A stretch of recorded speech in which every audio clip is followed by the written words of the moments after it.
Hi, we're Title Fight from Kingston, Pennsylvania, USA. We're here at Bar Hensley in Lima, Peru.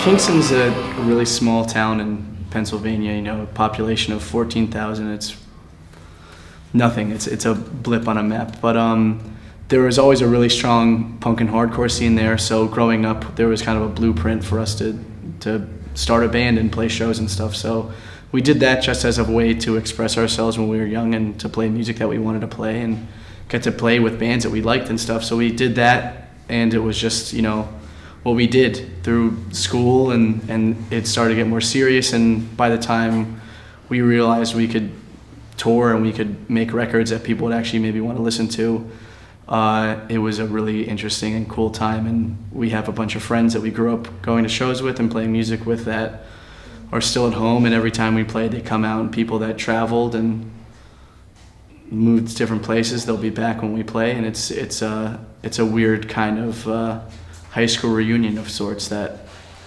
is just really interesting and exciting to be a part of. Oh, sorry.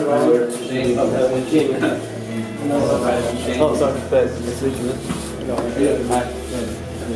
Oh, you seen the Chris Cole video? Yeah, I saw that. It was on the Barracks or something. Yeah, I saw that. Yeah, he went west, went to the Barracks. So he's from here? Yeah, he's my favorite in Pennsylvania theater for sure.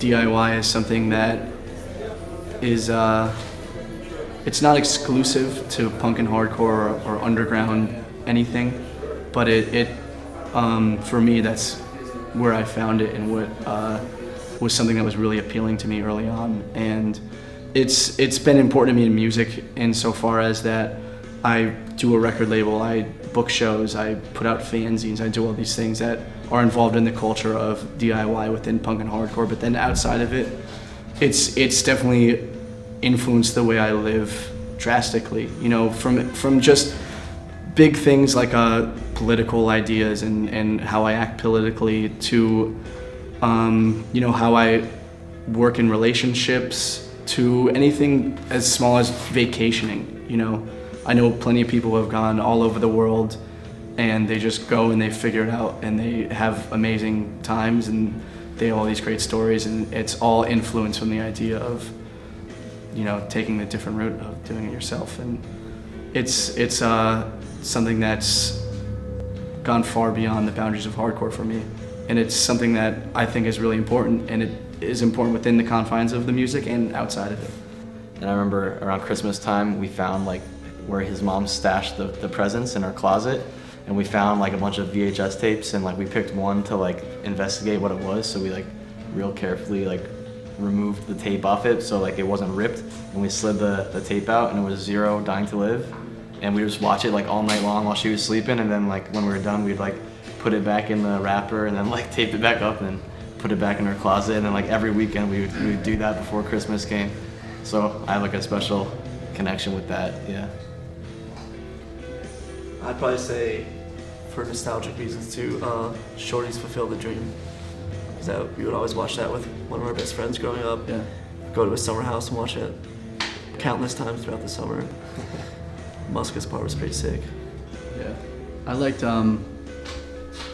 I think probably the best video of all time is Blind Video Days, and that was a video that I didn't see till way late in my life because I could never find a copy of it. And when YouTube blew up, one of the first things I ever watched on YouTube was Blind Video Days, and that video is just, even when I watched it, it was however many years after it was made, it was classic, and it was just timeless and great. But recently I've been really into the Supreme guys and Fucking Awesome and that whole crew, and William Strobeck, and Supreme Cherry came out last year or whatever, and I think that's the coolest skate video I've seen in a really long time.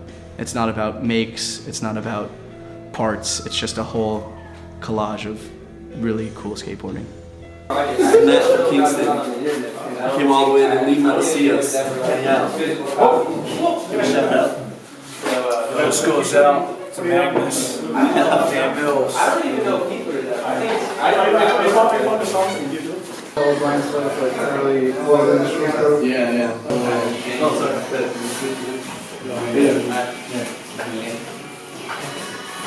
Ben and I did a band called Wrong that was like a D-beat, like Japanese meets early Boston style band, and we never played a show.